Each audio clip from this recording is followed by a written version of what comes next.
So thank you everyone for listening in today. We're talking all about well-being and why it should be your top priority now. So I think most of us are starting to feel like some form of normal is returning, even if it is new. It's definitely different and the rules are changing every day. But we are starting to get some normality back. We're on the right track, which is fantastic. However, I think we all recognise that apart from the obvious direct impacts that coronavirus has had, there have been some other deeper, longer term health impacts that we can also address. And that's around mental health, physical health, and our social health. So, in the early days of the pandemic and during the subsequent lockdown, I know I recognised the significant impact on my well-being, and I think we've seen that in our workplaces as well. And the research backs that up. So before COVID, 1 in 10 adults were experiencing some form of depression. In June, that rose to 1 in 5, with feelings of stress and anxiety also rising sharply. Interestingly, research that's been done on every demographic, so older people, younger people, different parts of society, this pattern is echoed in every piece of research that's been done. So I often say that we all have mental health. That's more true now than ever. And actually, 79% of people are now saying that their mental health has gotten worse since the pandemic hit. But while we do often sort of focus more on the mental health side, and that is rightly so high on organisations' agendas, it's also important not to forget about the physical and social impacts of COVID-19. So I'm sure I'm not the only one that's experienced the kind of COVID weight creep that's come in because of maybe sleep disturbance, less physical activity, perhaps not running for trains in the morning, but also having perhaps the kitchen cupboards in easy reach as well, and an increase in snacking. So that's something that employers can definitely help with as well, the physical health aspect. And socially, well, we found in a recent study of our community that 2 in 3 employers are concerned about their people's social well-being. And of course, the introduction of social distancing, and for many people, continuous working from home, has meant that we've had distance from those connections we usually experience in the office, distance from the purpose of work, and perhaps we haven't had the usual support networks around us in terms of friends and family that we would usually fall back on. So some big meaty issues there, and what on earth can employers do about all of this? Well, I'm delighted today to be joined by Claire Oliver, the head of HR for Troup, Bywaters and Anders, who's going to share her experience in managing an organisation through this difficult time. So they are a multi-award winning organisation and have held our accreditation since 2008. So I'm super excited to hear all the exciting things that you've been up to in this area, and I'm confident that we're definitely going to be learning some valuable things today. So over to you, Claire. So I'm Claire Oliver. So I'm, as Beth said, I'm head of HR at Troup, Bywaters and Anders. So look after all people-related functions for the business. And obviously, it's been challenging times managing those things through this pandemic. But I think that we've done it quite successfully, and hopefully our people will agree as well. Fantastic. And I should also introduce myself, actually. So I'm Beth Sampson. I'm the People and OD lead at Investors in People. So I think we've kind of got similar roles, Claire, in looking after the whole breadth of HR responsibilities, but also keeping well-being at the heart of things as well. Yeah. So I think it's been about 5 or even 6 months now since people locked down, started working from home. How was that for you and your team? So we've probably been working from home now for 6 months. We initially reacted quite quickly to the pandemic and had introduced home working across the board before lockdown was announced. I think considering our people throughout and really taking them in consideration when making that decision, there was obviously a lot of nervousness around what was being reported and the pandemic itself, and it kind of went from 0 to 100 really in what was being reported about the virus. We do have offices nationally, so that was applied across the board to each of our offices, and we just made sure that our people had the correct setup at home to be able to work from home full time and not travel into the office itself. There was some working at site, so that did continue, and just making sure that we really communicated with our people throughout the whole process initially, to make sure that our people were equipped with the knowledge and the guidance that they needed to follow if they were doing those activities. So I think it was challenging to start with, making, I suppose probably our IT team have done a great job of making that transition to working from home. That was probably the biggest challenge, of transitioning from full office working to that home environment, having the equipment in place, the systems in place to ensure that all of our people could do that across the board, was probably the biggest challenge, and reacting to it so quickly. Other than that, I think our workforce have really adapted well to working from home, and it's forced the issue, I suppose, of flexible working and the need to work 9 to 5 in the office. We do consider ourselves a flexible employer and always have done, but I think going through this pandemic, it's really made us question our work practices positively, and I think it's key to take the positives from the pandemic as well, and how that's changed what working looks like, really. Yeah, I couldn't agree more. And I think that's something that I've heard from other businesses, that this has almost been a kind of a wake up call, you know, a chance to reflect and think about how we usually do things and how we can do them better. And I love the focus on the positives as well. I think at one point it felt like there was almost a relentless stream of negative news. So I agree with you. I think it's so keen to pick out the kind of opportunities in that too. Definitely. So with kind of different offices and, you know, that sounded like quite a big project to undertake. How did you kind of keep a sense of team spirit and connection throughout the period? So there was a lot of communication via video conference. That's, I think, probably initially people felt that they were always on in a video meeting. But initially it was really important to touch base with all of our people. So that was done at an individual team level. So teams would have daily calls just to touch in on people, talk about workload and project commitments, but also how people are generally within themselves. So there'd be individual calls and group calls just to have that touch point, really. We did a lot of company-wide social initiatives as well. So initially we had quizzes.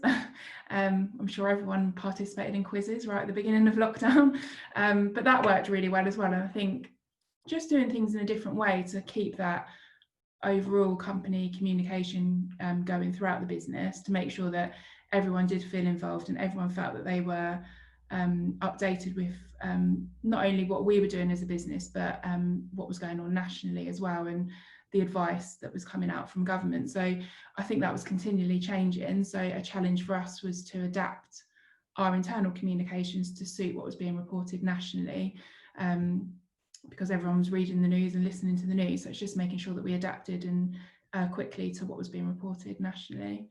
So yeah, I think a lot was done locally within teams, business units, to keep that communication going, and equally we did kind of business-wide communications as well.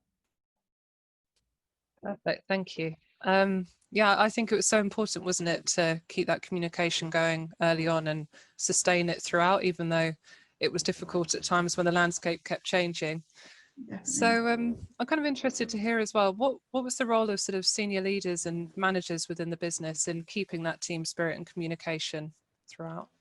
Yes, it's very much led from senior management. Our managing partner would be the one that would deliver all of the business-wide communications. They were done quite regularly as well, from the beginning and throughout. And through our employee survey that we issued, just to get a feel of how people were coping throughout the pandemic and the positives to take from this situation and whether we can implement anything going forward, that was very much highlighted from staff as a benefit and something that was really appreciated, and helped people feel secure in I suppose their own safety, but job security, and that we were reacting and abiding by government guidelines as well, I think. So it's very much led from senior management. Brilliant, thank you. And you mentioned some of the positives to take out of that situation. What are some of those that you've identified, or maybe you heard from the team? I think positives, the main one is kind of that work-life balance and that flexible working provides, really. So throughout this period, we've allowed people to work their contractual hours flexibly to suit their own personal circumstance. And really it is based on people's output. So as long as they deliver, they can undertake their working hours to suit them. And some of them, the main things that were coming out was that people really appreciated being able to sit down and have dinner as a family. So that, it's like little things that you don't really appreciate until you're in a different situation. Most people probably weren't getting home until 7:30 after doing the commute, so weren't spending time with their families. So I think that work-life balance, as a result of working more flexibly, was definitely a key benefit that was communicated from our staff. Yeah, we've heard similar things here. And are you planning to come back to the office at all? Have you already returned? How's that transition been working for you? So as I mentioned, we've got offices nationally. So we just want to make sure that each of our offices are secure and safe for our people to return to. So we've undertaken quite a lot of work to make sure that our offices are secure, and introduce social distancing plans, which has resulted in most of our offices will be at 50% capacity. London's our biggest office, so we have got approximately 150 people based in London, so that will be at 50% capacity, and we're looking to, I suppose, reopen our London office and our national offices week commencing the 28th of September. So as part of that process, our teams have consulted with everyone on an individual basis to talk through kind of their own feelings about coming back to the office. Obviously, public transport and the use of public transport is a key area and point for discussion, particularly in London, I suppose, but equally our offices that are in city centres. So just really having that individual discussion with people and seeing what works for them and what their intention is in terms of office attendance. And then we're looking that all staff will have a balance between home working and office attendance. So I think it's going to very much be a case of see what happens as we go through this process and as we return, and we don't know what's going to happen. So I think it's just, adapting as we have done throughout the pandemic to what works well for our people and our delivery to clients as well. So it is finding that balance of personal preference and team and project delivery.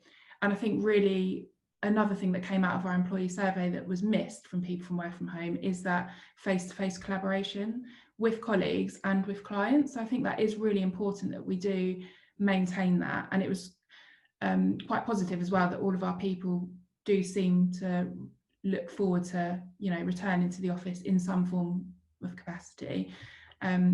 What that will look like, and obviously it'll be quite different to how it was previously, but I think that's encouraging that people seem to have missed each other, I suppose, and that social side of things. So yeah, it'll be interesting times, I think, at the end of September for us, but positive. And I think, I'm personally am looking forward to getting back to a small part of normality, I think. Yeah, I completely agree. I think as time's gone on, I've missed that connection in the office perhaps more and more. And I think whatever happens, I'll probably never take that for granted again. So it's almost been a chance to reflect on the value of what you do get from going physically to work, which can only be a good thing. And so during the last 6 months, did you make use of the coronavirus job retention scheme? Were any of your team furloughed, or? We did. A very small number of our people were furloughed, and that was only if people were site-based. So obviously at the beginning of the pandemic, a lot of sites shut down. So we did, but it was a very small number of staff that were placed on furlough. We've been very fortunate to be able to maintain all of our people throughout this period on the same terms that they were at the beginning. And we have recently undergone quite a large recruitment campaign. Workload has picked up significantly for us. So we are in a very fortunate position to have maintained our people, and that was our overall outcome from the start of the pandemic, to retain all of our people throughout, and luckily we've been able to do that. Yeah, that's brilliant to hear.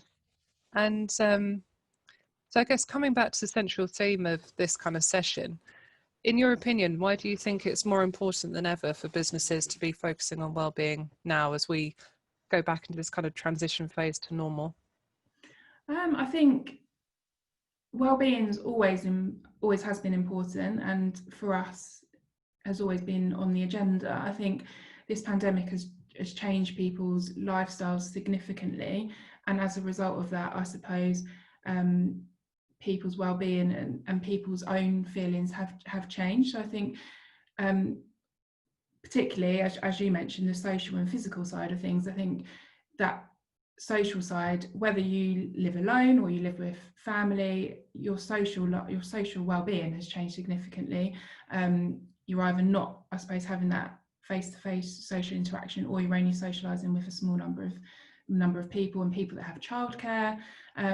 There's so many different factors that impact well-being, and it's challenging times anyway, in terms of what's being reported and the unknown. I suppose there's so many different factors that have probably negatively affected people's well-beings and people's routines, and things that people can usually do to improve their well-being, such as exercise, and the social side was all taken away from people, and I think we're coming out of the end of that now. So I think it's important for businesses to try and look at different ways that they can help assist people with their well-being, that's not kind of that face-to-face or physical activity. So I think it's just, I suppose, challenging ourselves as businesses to look at alternative ways that we can help our employees with their positive well-being. Yeah, I couldn't agree more. And it's such an individual issue as well, isn't it? Everyone's responded to this time differently. I think we've seen that within our team. Some people have flourished in working from home, and others have seen, maybe those avenues of support that help with things like anxiety and depression taken away. So it's been very much a kind of individual, almost case by case level of support. Yeah, definitely. And I think people's setup at home is completely different as well. So some people have home offices, so that's fine, and other people are probably perched on their kitchen table or on their bed. So I think, as I mentioned previously, at the beginning we made sure that people had the ability to work from home as comfortably as possible, and I suppose the IT equipment was a main factor in that. So a lot of people took their equipment from the office home, so office chairs and having 2 screens and etc. So I think we've done would like to think we did as much as we can to make sure that people's home environment was as comfortable for them as it could be during these uncertain times. But as I said, it's the other factors that you can't influence, like people who they live with and their social side of things, and again, I think it's just that whole change of people's routine that really does impact well-being, really. And I was reading a little bit in the sort of media around the kind of almost grieving process that happened when we all went home and we left our offices. How have you kind of seen the team's almost mental health and energy levels develop over this period? Have you seen peaks and troughs? Is it stabilized now? What I've heard is that people have adapted really well throughout this period.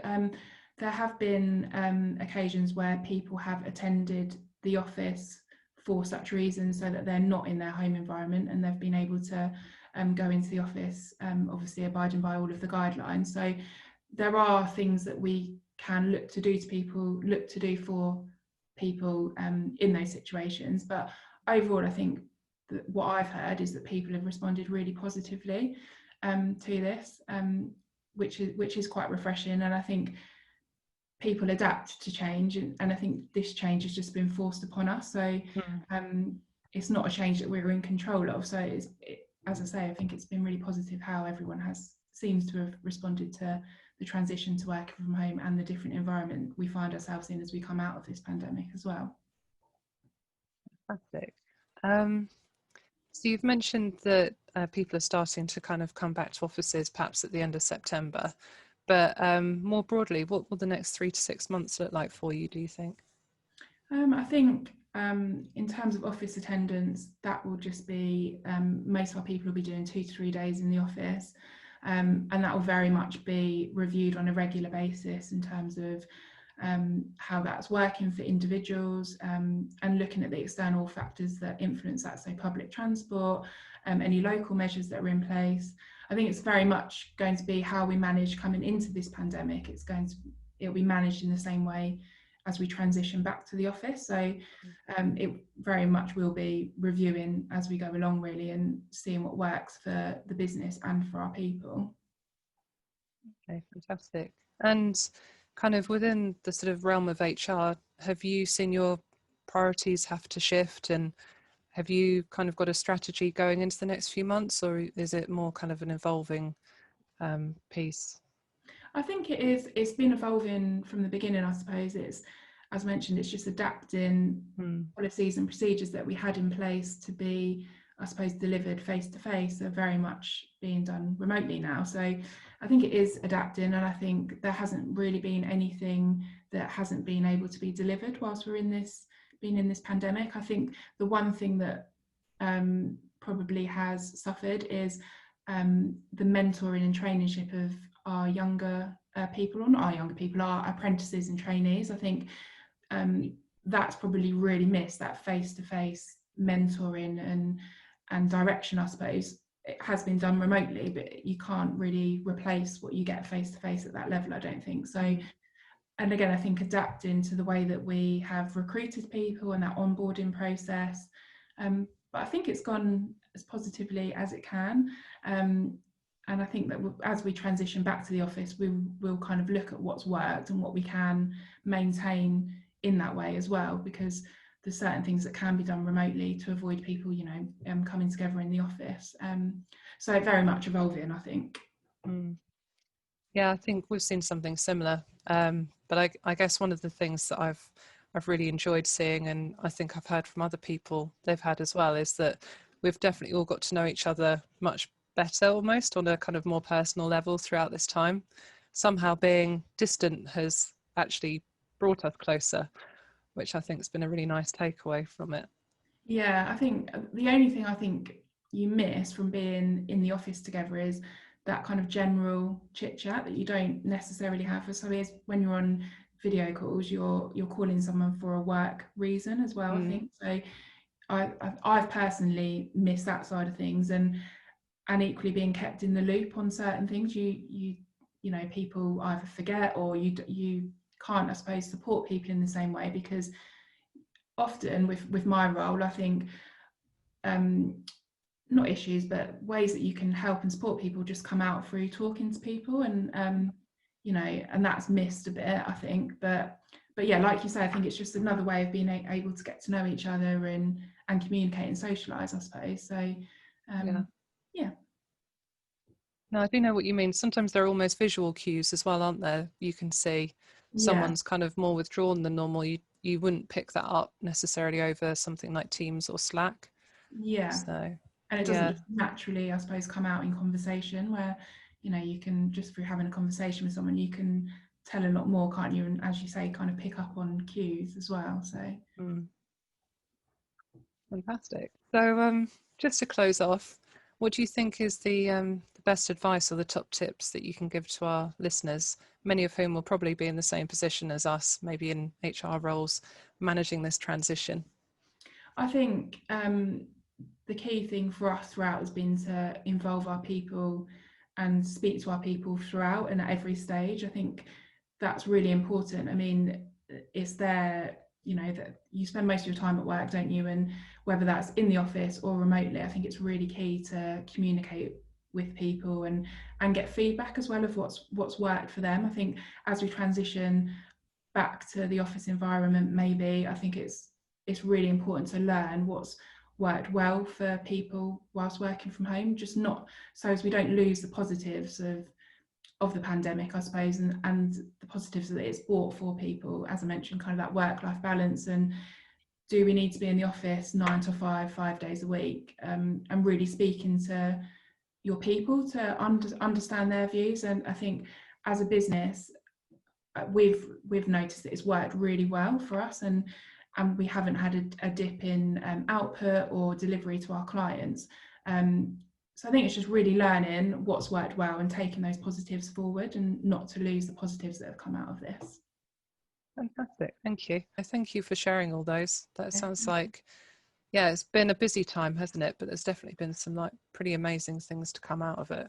Yeah, it has been busy, and I think even the other day when I was going into the office and I was like, oh, it's been 6 months since I've, made the journey into London and gone into the office, and I kind of got that feeling of, like when you start a new job with like butterflies a little bit, but Yeah. and for us, our office has changed quite a lot to make it secure in the social distancing, but yeah, as soon as we kind of stepped back through the office doors, it was just like normal. So I think it's important that we don't just revert back to normal work practices and really do focus on what's gone well. But yeah, it's just scary how quick the last 6 months have gone, really. I feel like I've done about 3 years work in 6 months. I know, yeah, and I suppose you'll be the same. I think at the beginning it was just so busy, and so it was just because it was so unknown and adapting and trying to plan for things that we didn't know what was going to happen. So it was just, yeah. And I think HR by default sometimes becomes the place where people ask questions, because Yeah, you're sort of expected to have the answers or to know where to find them, even definitely. when it's, like we were getting live news updates about things. And It's been challenging, but yeah, positive, I think.